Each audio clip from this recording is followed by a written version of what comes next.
di onore essere qui accanto al maestro Morricone, che diciamo, non avrebbe bisogno di presentazioni in quanto è ormai una figura leggendaria. Infatti appunto non solo spaghetti western, ma un'infinità di musiche da film alle spalle. Siamo, se non sbaglio, a 476 film, però l'elenco dovrebbe essere aggiornato. Meno. Ah sì? Meno. Però... Sono tipo i 400. Ah, ecco. E i western sono appena il 7,5%, per essere precisi. Ah, molto bene. Svariate nomination per l'Oscar, ha lavorato con Sergio Leone, Taviani, Pasolini, Corbucci, Rizzani, Oliver Stone, De Palma, Bertolucci, Tornatore, insomma con i più grandi registi della nostra epoca. C'è stato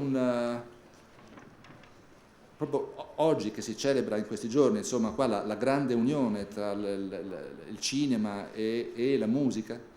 Appunto un personaggio come Morricone non poteva certamente mancare, anzi ne diventa in qualche modo il simbolo, e il simbolo più autorevole di questo rapporto. Tempo fa un musicologo famoso appunto che si chiama Philip Tagg, in onore dei 70 anni del maestro, ricordava un episodio curioso che accade a Siena nel 90, appunto in un convegno su musica e film, in cui due studiosi saltarono fuori appunto rimproverando Morricone. Secondo loro scriveva musica da film e non proprio musica, no?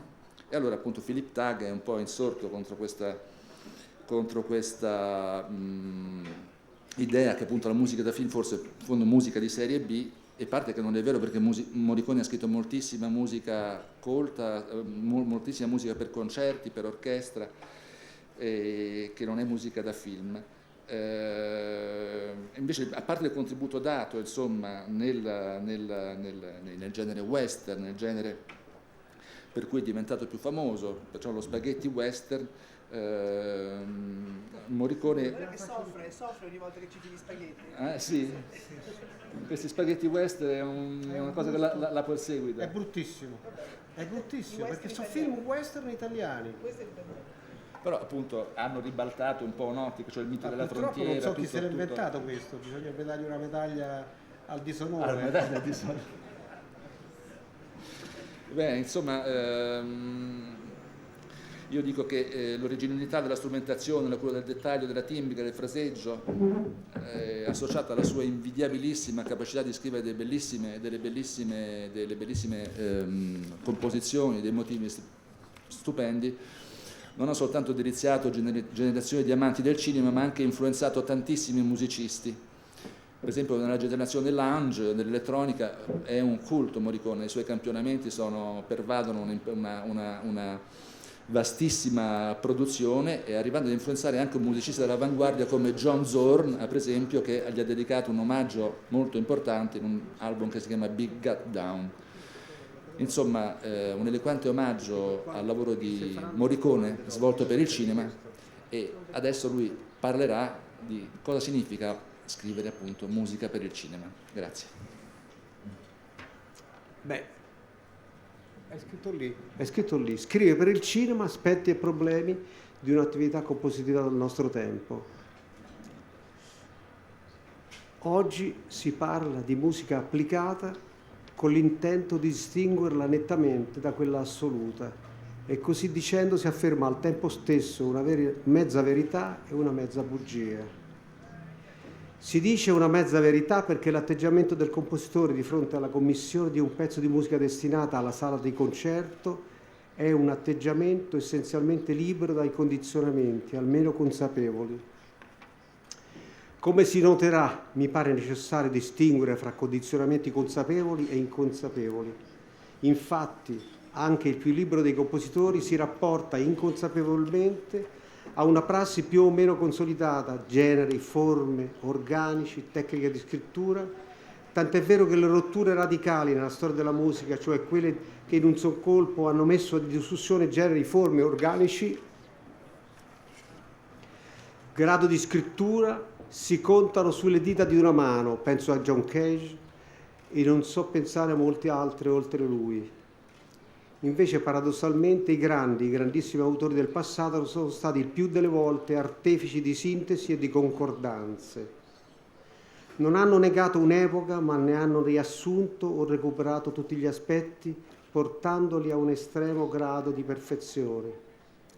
Palestrina, Monteverdi, Mozart, perfino quelli che hanno messo in crisi un sistema solidamente precostituito, Wagner, ma anche Stravinsky, anche Schoenberg, lo hanno fatto senza rinnegare il passato. Lo hanno fatto con i mezzi in cui tutti già disponevano, non ne hanno inventati di nuovi. Quando Schoenberg si vota totalmente alla tecnica dodecafonica, applica regole compositive praticate nel 400 dai maestri Franco Fiamminghi e come forma sceglie la suite, che come sappiamo è una delle più diffuse fra 6 e 700. In queste parole, per tornare al concetto di fondo anche nella musica assoluta, la libertà totale dai condizionamenti è una chimera. Tanto è vero che io sento il bisogno di distinguere tra una libertà esteriore e una libertà interiore. Quest'ultima è quella che veramente conta. Perciò mi piace pensare, da compositore e non da musicologo, che Bach, allorché doveva comporre una cantata alla settimana per ufficio liturgico, fosse ben poco libero esteriormente, come è facile immaginare, ma lo fosse interiormente, perché altrimenti non potremmo spiegarci come gli sia stato possibile rinnovare il miracolo della poesia musicale e spirituale centinaia e centinaia di volte all'interno dello stesso genere. A questo punto si sarà probabilmente notato che questa dissertazione è contraddittoria. Applicazione, secondo il vocabolario italiano devoto Oli, è collocazione funzionale, messa in opera. E ancora, concentrazione costante e prolungata di una determinata attività, specialmente intellettuale. In questo senso, ma non solo in questo, tutto il canto cristiano, gregoriano, che è alla base della musica occidentale, è musica funzionale e applicata. Lo si può affermare senza pericolo di essere smentiti, senza contare che lo diceva già Sant'Agostino, allorché ribadiva la funzione di supporto e di veicolo che la musica doveva assumere nei confronti della preghiera, senza nulla chiedere per sé. Molta musica è nata come musica applicata. Come esempio massimo basterà citare il periodo barocco e buona parte del classicismo viennese. Haydn, Mozart, ma prima ancora Telemann, Handel, Bach hanno scritto in stato di dura sottomissione e dietro precisa commissione, e ciò non ha impedito loro, già lo ricordavo per Bach, esiti straordinari. Certo, i quartetti di Haydn e Mozart erano e sono musica davvero assoluta, così come lo erano stati in precedenza i concerti brandeburghesi di Bach, ma che dire di tutto il resto? Mi pare chiaro che tutti i grandi compositori che ho citato si siano divisi fra un comporre assoluto, anche dotato di caratteri sperimentali, e un comporre applicato, legato ai tempi, alle necessità e ai voleri della committenza. Non mi soffermerò sul fatto che colossi come Haydn, Mozart e Beethoven, in evidente stato di necessità o per una proposta che non potevano rifiutare, hanno scritto per i carillon e orologi musicali, né insisterò sul fatto molto più rilevante e significativo che da Shakespeare in poi, quindi da Purcell fino a Mendelssohn e Schumann, ma anche fino agli italiani, Maripero e Pizzetti, la musica di scena ha raggiunto livelli artistici. Il sogno di una notte di mezza estate di Mendelssohn, per citare un solo caso, è nel repertorio delle orchestre sinfoniche di tutto il mondo, indipendentemente dalla sua origine shakespeariana. In ogni caso, ai musicisti di ciascuna epoca è stato chiesto di interpretare il proprio tempo, espresso di volta in termini di ideologia, di cultura, di costume più o meno effimero. Ho anch'io la certezza che le future generazioni, se vorranno cercare di capire il nostro secolo, capirlo in tutti i suoi risvolti sociali, linguistici, culturali, di costume, avranno nel cinema il reperto più prezioso. Forse proprio perché è un linguaggio eterogeneo, fatto di tanti linguaggi, contaminato e quindi impuro già sul nascere. La posizione del compositore di musica per film non è certo delle più comode. Il cinema mi ha dato molto e seppure per un certo periodo iniziale della mia carriera mi sono sentito emarginato e sofferente nel sospetto di aver rinunciato ai miei ideali più alti di compositore, sento di aver recuperato nel tempo una certa serenità e una riprova dei cambiamenti avvenuti dentro e fuori di me. Credo sia anche e soprattutto nell'occasione che ci vede qui.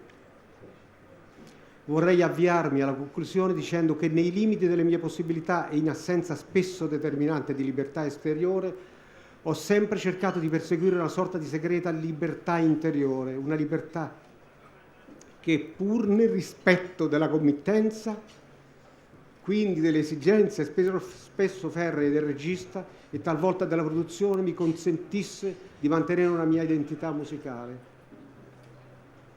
Mi piace infine pensare che le fusioni stilistiche, le commistioni fra generi e forme, il tentativo di sintetizzare aree e concessioni musicali apparentemente inconciliabili, Oriente, Occidente, colto popolare, poetico, prosaico, siano ascrivibili a una vocazione, ma al tempo stesso a una necessità legittimamente espressa da un compositore del nostro tempo. Forse tutto ciò è spiegabile per la ragione perché io sono qui a parlarvi. Grazie.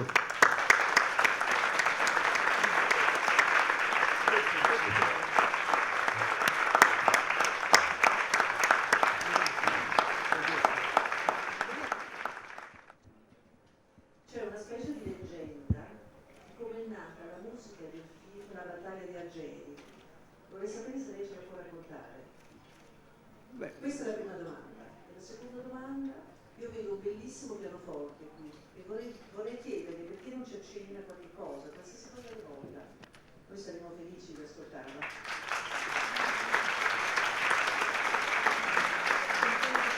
Dopo ci proverò.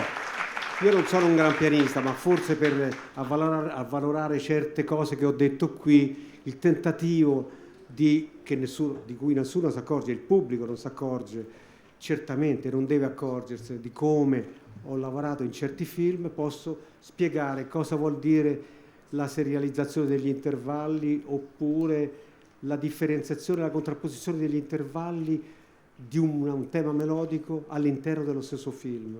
Potrò fare qualche esempio. Poi racconterò, se volete, della battaglia d'Algeri, ma mi pare questa è una... Se lei chiede la storiella di Pontecorvo, eccetera, quella è divertente per tutti e lo farò. Adesso vado al pianoforte, ma...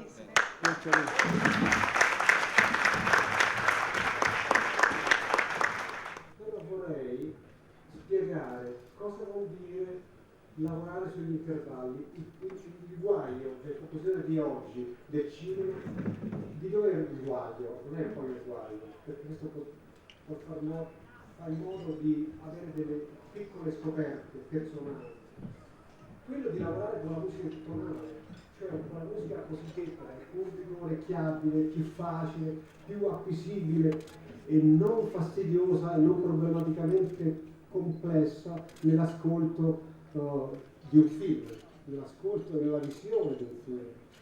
Quindi quando dico musica tonale non dico una cosa che disprezzo, certamente non la uso quasi mai nella musica assoluta, ma nel cinema assolutamente quasi per il d'obbligo. Quindi io dico, specialmente saranno deluse le signore che si aspettano da me un fatto romantico e così alto che io non ho cercato. Io ho voluto fare, faccio un esempio sul tema di C'era una volta il West, un'esercitazione sull'intervallo di sesta. Perché l'intervallo di sesta? Questo era sul tema di Jill, una donna che arrivava in un luogo abbastanza selvaggio a portare con la sua femminilità anche spinta una vena di freschezza, e l'intervallo di sesta era per me l'intervallo che interpretava benissimo questo personaggio. Io ho fatto una melodia che è piaciuta molto alla gente, fa ancora un certo successo discografico, io me ne accorgo dalle letture della SIAE, mi accorgo che questo intervallo di sesta nessuno l'ha notato, però esiste, e l'intervallo di sesta è questo, e la melodia è questa. Primo intervallo di sesta.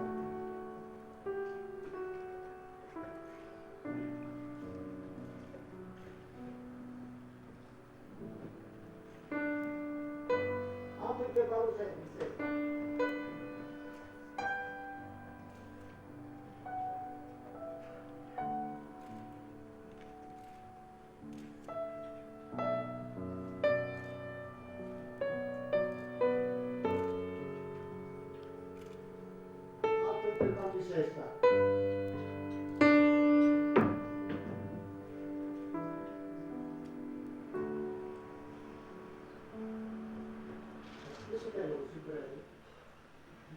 tema che appare romantico, io l'ho voluto così, ma è un tema che nasce da una precisa decisione mia di lavorare su un certo intervallo, perché questo intervallo mi dava quel senso alla donna, a Jill, quel senso anche di spiritualità, malgrado il suo mestiere di donna, diciamo, più esposta alle insidie del sesso.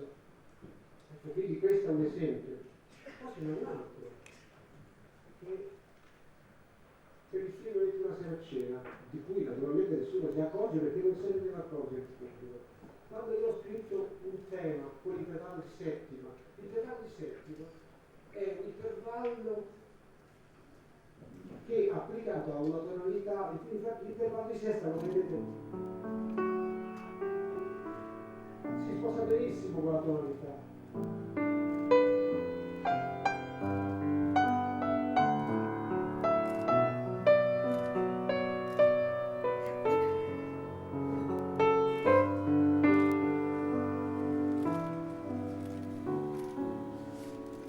Però l'intervallo di settima che io ho deciso in questo film era perché tutti i protagonisti di questo film, cioè Metti una sera a cena, erano dei personaggi innamorati ma ambigui, c'era il tradimento, c'era la vita di tutti i giorni, quella della...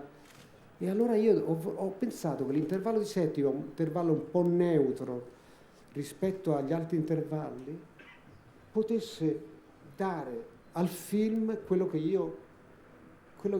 un'interpretazione che nascesse dalla melodia stessa scelta. Quindi scrissi questo tema. Tutti gli intervalli di sesta li faccio, di settima. Questo è l'intervallo di settima.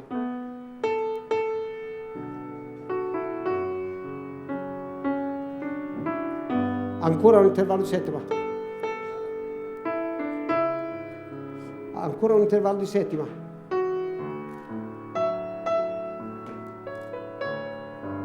Ancora un intervallo di settima. Alto intervallo di settima.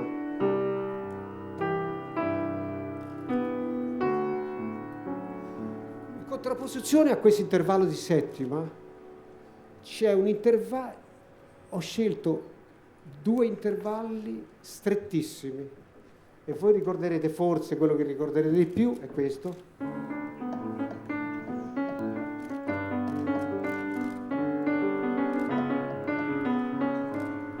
Eccetera. Contro gli intervalli larghi delle settime c'è la contrapposizione degli intervalli di seconda. Questo è stato utile per dialogare all'interno del film, che la musica dialogasse, si contrapponesse nei momenti critici del film in maniera non così drammatica, perché la musica poi non è stata mai drammatica in questo film, salvo la musica realistica, ma desse al film quella contrapposizione che i personaggi avevano. Ecco, ho fatto 2 esempi e mi pare che basti. Sono stati meravigliosi, veramente, grazie, è fantastico. Non so se è chiaro il concetto degli intervalli, la contrapposizione dialogante tra di loro, la contrapposizione che diventa drammatica, è come 2 persone che sono lontane e poi altre che sono più vicine e hanno una funzione nella musica, una funzione estetica anche estetica e anche in qualche maniera spirituale, anche di intensità. Questo mi pare che sia una delle scoperte, credo che io ho fatto per conto mio, privatamente, perché il regista Padroni Griffi questa cosa non la sa per niente. Questo esercizio, nemmeno Leone sapeva dell'intervallo di sesta, figuriamoci, che gli raccontava l'intervallo di sesta.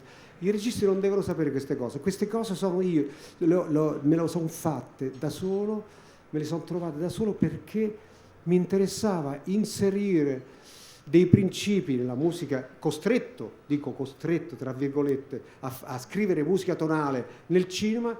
Mi sono detto, ma perché non devo reagire al vizio di una musica di routine, tonale, già fatta, già eseguita, già suonata, già sentita, già adoperata.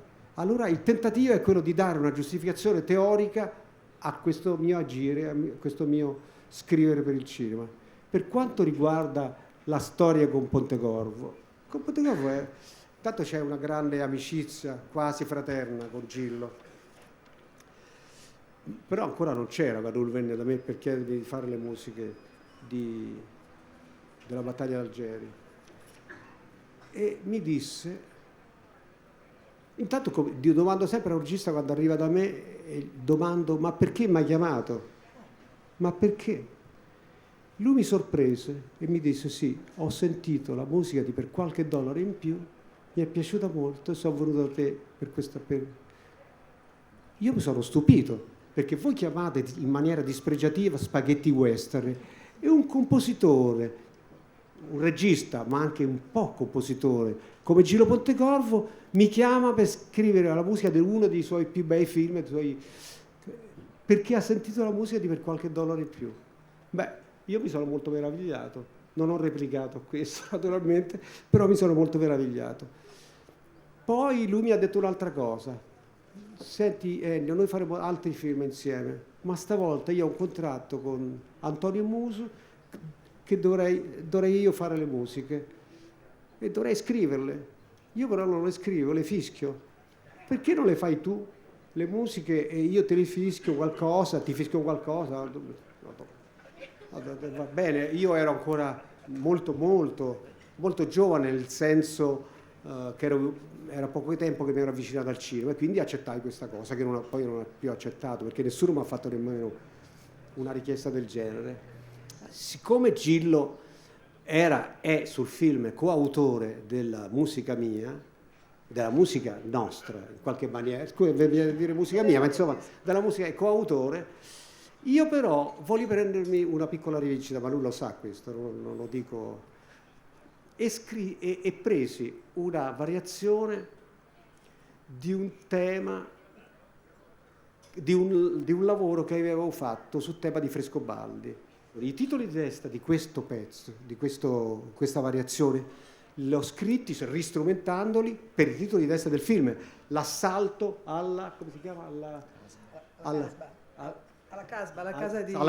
L'assalto alla Casba dei militari francesi. E quindi quella composizione era mia, non subiva, diciamo, l'ha firmata anche Pontecorvo, perché tutto abbiamo firmato insieme, però io mi presi questa piccola soddisfazione di mettere un pezzo. Quando dico questo, però, dico anche che lui ha portato nel film una collaborazione importantissima che a me è rimasta poi internamente, dentro, su cui io ho costruito poi le variazioni da questa sua idea, che io ve la canto, perché non mi vergogno per niente di cantare. Dovrei andare al pianoforte, ma insomma è inutile. Sì, ma no, devo suonare 4 note, non serve. Devo dire, anche Morricone che canta non è un'esperienza da poco, facciamolo cantare. Sì. Gillo che fischia, lui che canta. Il tema proposto da Gillo, io l'ho preso di Sara Pianta, è questo.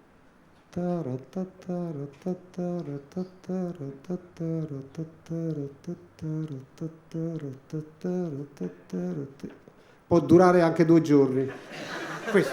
Su questo io ho costruito variazioni su tutto il resto, con tutto il resto della musica del film. Quindi la sua collaborazione, che io in quel momento, poco fa, ho detto, ne prendevo le distanze con i titoli di testa, qua ho accettato, anche se quello che ha fatto è pochissimo, ma mi ha insegnato molto questa piccola cosa. E ho lavorato in questa maniera. Un giorno, mentre cercavamo entrambi, sia Gillo che io, il tema per la battaglia d'Algeri, e per un mese non siamo andati avanti. Lui all'intervallo del montaggio veniva a casa mia e mi faceva sentire il geloso, piccolo apparecchietto di registrazione, il geloso, gli faceva ascoltare le sue fischiatine, i suoi temi fischiati. E io dicevo che non mi piaceva. Poi gli facevo sentire io le cose che scrivevo io e lui non gli piacevano. E siamo andati avanti così un mese. Finalmente un giorno, io abitavo al secondo piano, sale a piedi dal piano terra al secondo piano, fischiettando. Io ho lo studio dinanzi alla porta d'ingresso di casa mia, ascolto quello che lui fischiava salendo le scale e me lo scrivo velocemente sulla carta da musica. Andiamo a pranzo e lui mi voleva far ascoltare il suo fischio. Io gli ho detto no, prima ti faccio ascoltare il mio, quello che ho scritto io. Mi metto sul pianoforte il tema che lui ha fischiato per le scale. E lui, ascoltando questa cosa, trasecolò. Fammelo ascoltare ancora una volta. E io gli rifeci la stessa cosa, continuando, perché io ho scrissi 5-6 battute, non potevo di più. Chiamò per testimone mia moglie e disse: senti questa cosa, senti il geloso che fai. E lui aveva fischiato la stessa cosa. Fu incredibile per lui, che io ho detto: guarda Gillo, guarda, ormai dopo un mese di pazienti incontri, ormai la pensiamo tutte e due alla stessa maniera. Ha detto. Sapete cosa ha detto? Non mi piace. Non mi piace. E andiamo avanti così per un altro pezzo.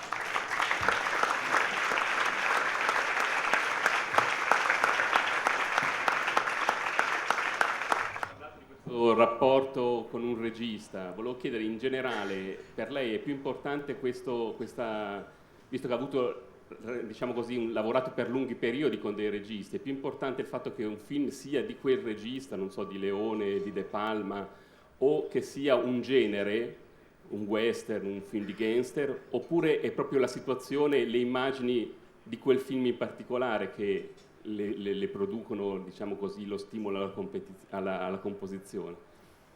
Beh, certamente ci sono dei film che mi affascinano di più e altri un po' meno, però io vi spiego qual è la mia maniera di accettare un film. Io ho tenuto a battesimo moltissimi registi, dico da Bellocchio, Samperi e tanti altri, non è inutile racconto tutti, vi ricordo tutti i nomi.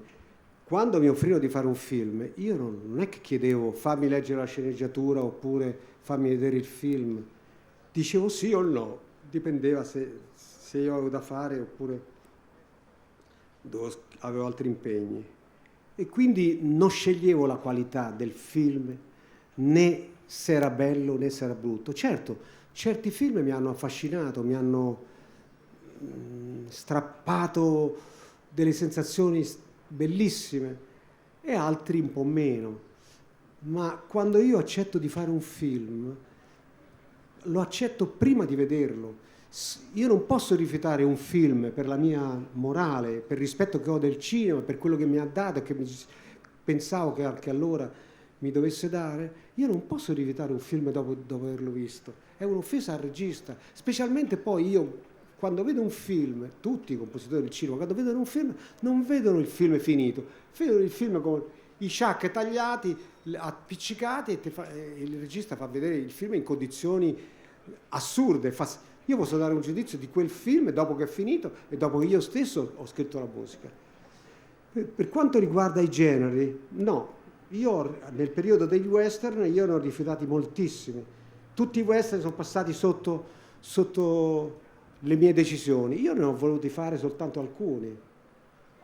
Quando i produttori mi offrivano di fare dei western, è capitato con Krocinski, e anche Dino De Laurentiis, io ho detto: guarda, io non faccio solo western, faccio anche altra musica per altri film. E allora scattarono in qualche caso dei contratti. Te mi fai 2 western e poi anche 2 altri film. E quindi feci un film di Marco Ferreri e un altro film con Krocinski. E con De Laurentiis 2 film western filmati da Lizzani, con un altro nome naturalmente, anch'io con un altro nome, e altri 2 film della sua produzione, mi pare Franco Indovina e un altro.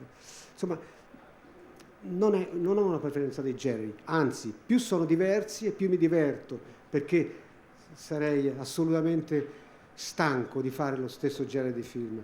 Tanto è vero che il mio discorso che io faccio in questo caso e anche ad altre persone, che io non sono uno specialista di un genere, io scrivo musica. Se mi propongono un film d'amore, scrivo un tema d'amore, sia pure con quelle implicazioni che ho suonato al pianoforte, con delle idee, con timbriche, qualche volta timbriche.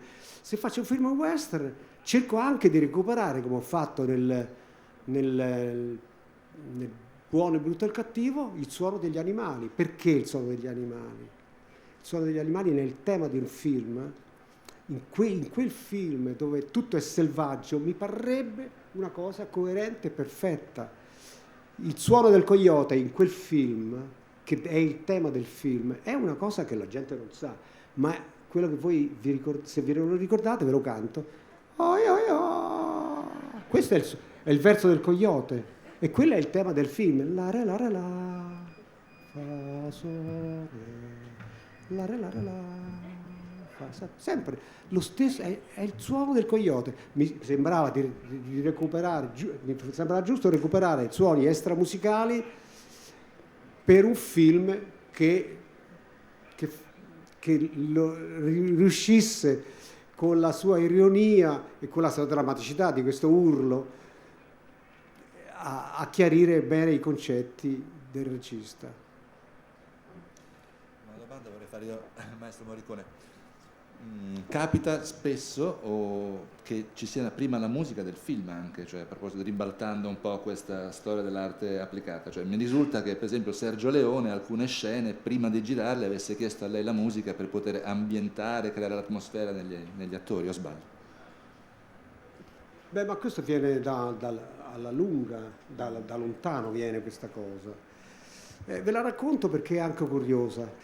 Quando Leone venne a casa mia per farmi scrivere la musica di Per un pugno di dollari, io accettai di fare questa musica, ero contento di fare questa musica. Lui nelle dichiarazioni, lui aveva ascoltato 2 film western che ho fatto, uno di Mario Cagliaro e un altro di un regista spagnolo, Ricardo Blasco, e a lui piacque questa musica. Poi qualcuno ha equivocato, ha detto che quella musica non gli era piaciuta. Non è vero, non poteva venire da me se non gli era piaciuta la musica di questo, è chiaro. Però lui venne comunque a casa mia e mi disse di fare la musica. Però mi disse, non nello stesso momento perché sennò era finita, quando vedemmo il film mi disse, io vidi che nel finale tra il duello tra Volonté e Clint Eastwood aveva messo il degheio d'Andona d'Onore con la musica di Tionkin e ha detto questo pezzo Ennio dovrebbe rimanere. Io ho detto io non faccio il film, tu la scena madre del film metti un pezzo di musica ad un altro, io che sono un cretino, io non faccio il film, io ho sempre rifiutato, tutti credono che io ho accettato tutto, io ho sempre rifiutato. Ma in quel caso avevo una buona ragione. E lui mi disse, allora fammi un pezzo alla degheio. Cosa dovevo fare io? Prendo la schiaffa. No, io ho fatto diversamente, un po' come ho fatto con Gillo, che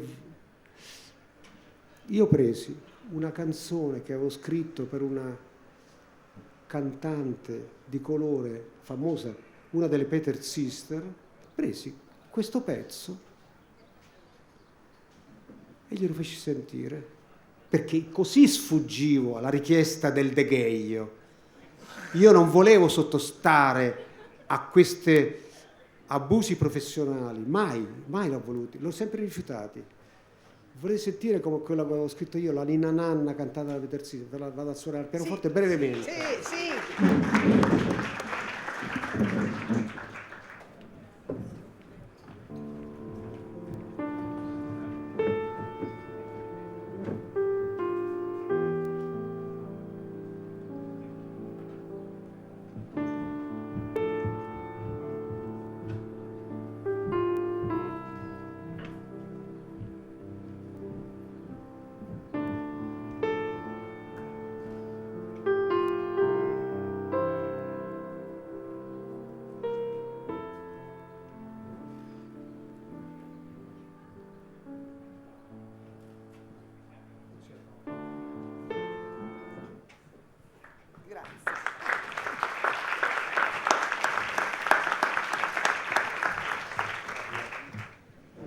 La domanda, non ho risposto ancora alla domanda perché questa è curiosa. La storia non è finita lì, perché quando siamo andati alla registrazione, questo pezzo doveva essere suonato dalla tromba. E naturalmente aveva ragione Sergio di dire che doveva essere suonata alla messicana, la militare messicana. E il trombista suonò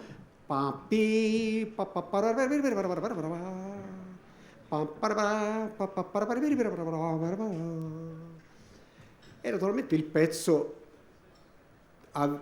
diventò un po' un'imitazione de Gaio, perché questa esecuzione prendeva il sopravvento sulla purezza della melodia che io avevo scritto per la cantante. Qualche anno dopo io a Leone dissi la verità, ma qualche anno dopo dissi t'ho fregato, perché io non ho fatto l'imitazione del De Gaio, ho fatto questa cosa. Davvero? Sì.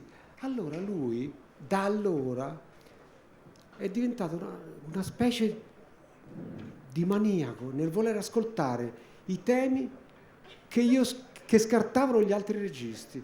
Gli piaceva dire che quel regista era un fesso perché aveva scartato un tema che a lui sembrava bellissimo e che poi era bellissimo anche sul film suo.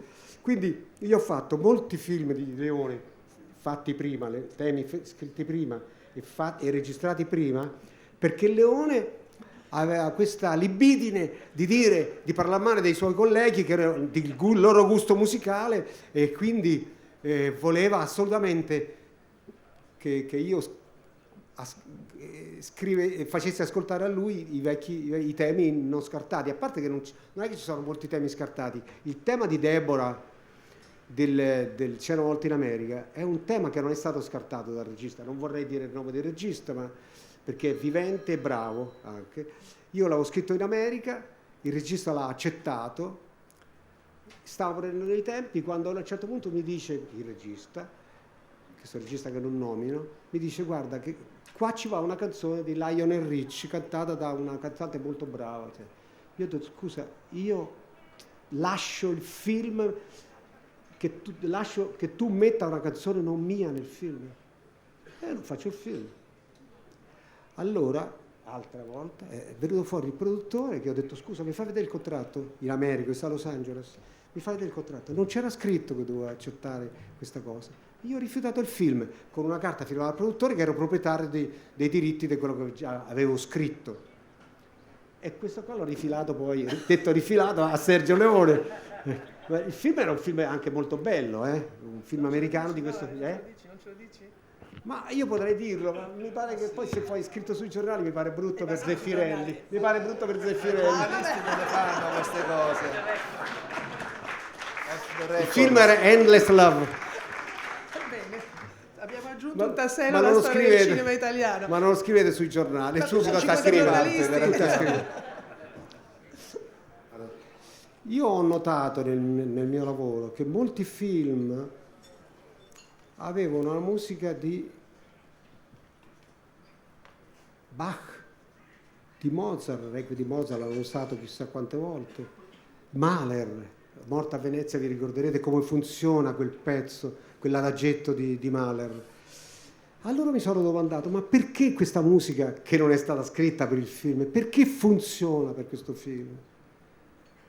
Funziona, la mia risposta è perché ha tutti gli attributi musicali,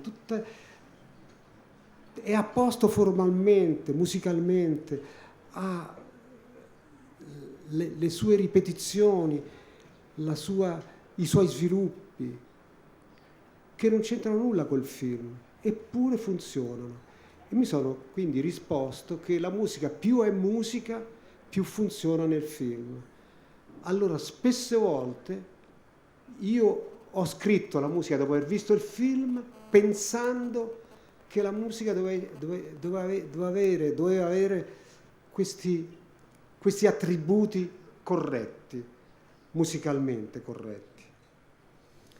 E quindi, se vi ricordate il finale del Buono, Brutto e il Cattivo, il prefinale, quando Tuco va nel cimitero a cercare i soldi, l'oro, dentro una tomba, e si trova di fronte a questo cimitero rotondo, si trova di fronte 1000 tombe e non sa dove andare, allora comincia a vagare disperato e anche, secondo lo spettatore, un po' umoristica questa ricerca.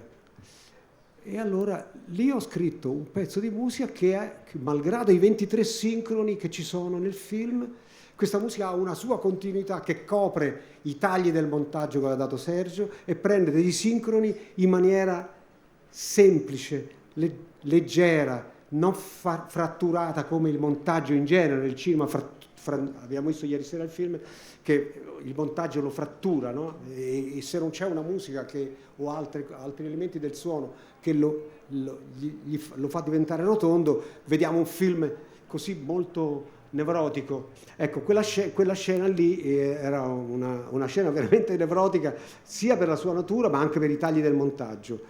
Ecco, io ho cercato di scrivere un pezzo che avesse, con un tema brevissimo peraltro, un pezzo che desse l'impressione di una rotondità rispetto ai tagli del montaggio, ma anche la precisa frattura musicale. Ma come frattura musicale per i sincroni?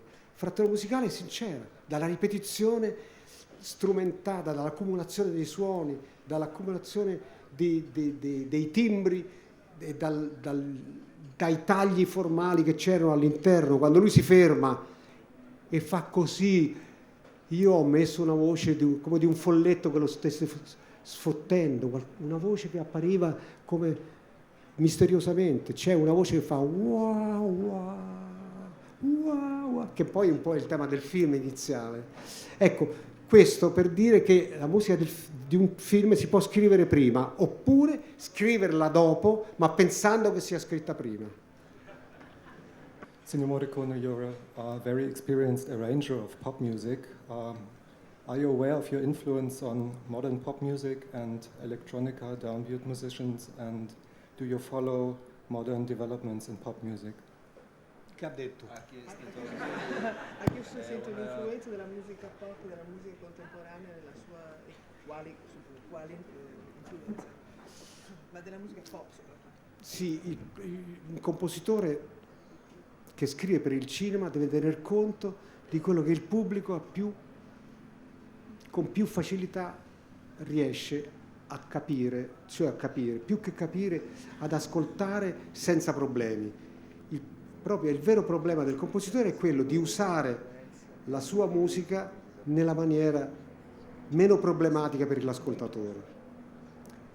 Quindi deve tener conto delle mode, a tutto campo, a 360 gradi, di tutto quello che avviene nel mondo musicale, dalla musica folk alla musica pop, alla musica etnica, di tutti i popoli.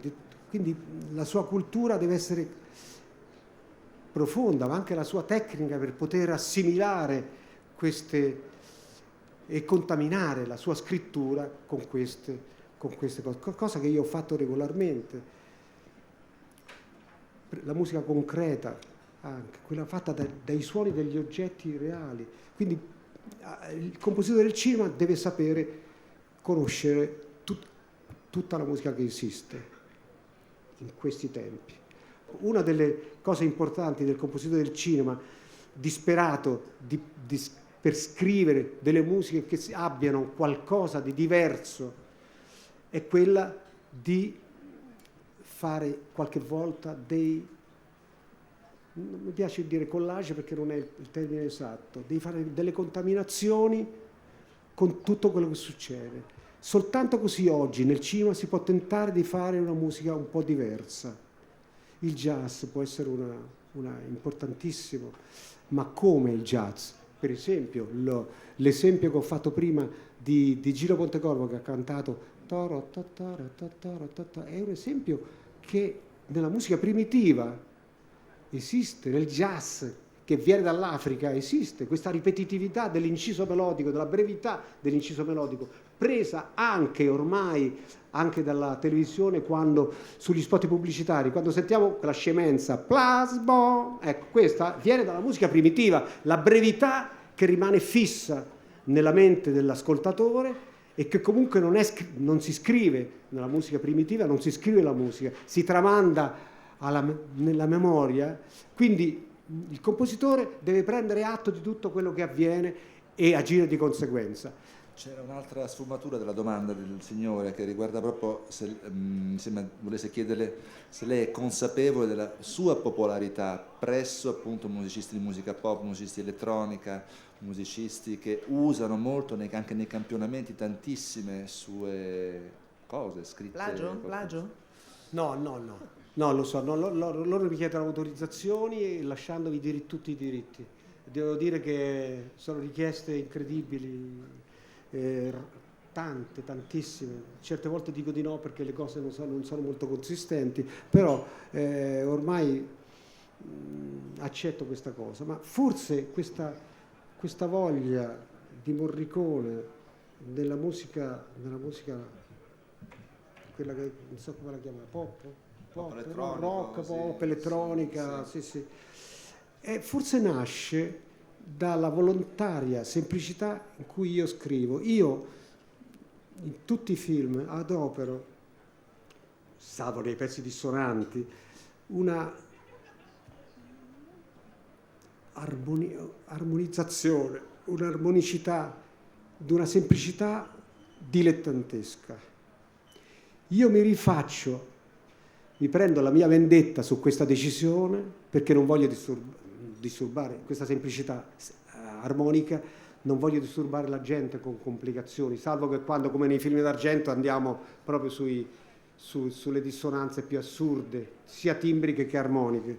Ma quando il film non vuole tutte queste cose, questa traumaticità della musica, io scelgo accordi semplicissimi, accordi facili. Forse la semplicità della scelta di questi accordi facili che fa riprodurre con facilità anche con le chitarre a 6 corde, forse questa ricerca delle mie musiche ora da qualche anno che si va così abbastanza intensificando viene da questo.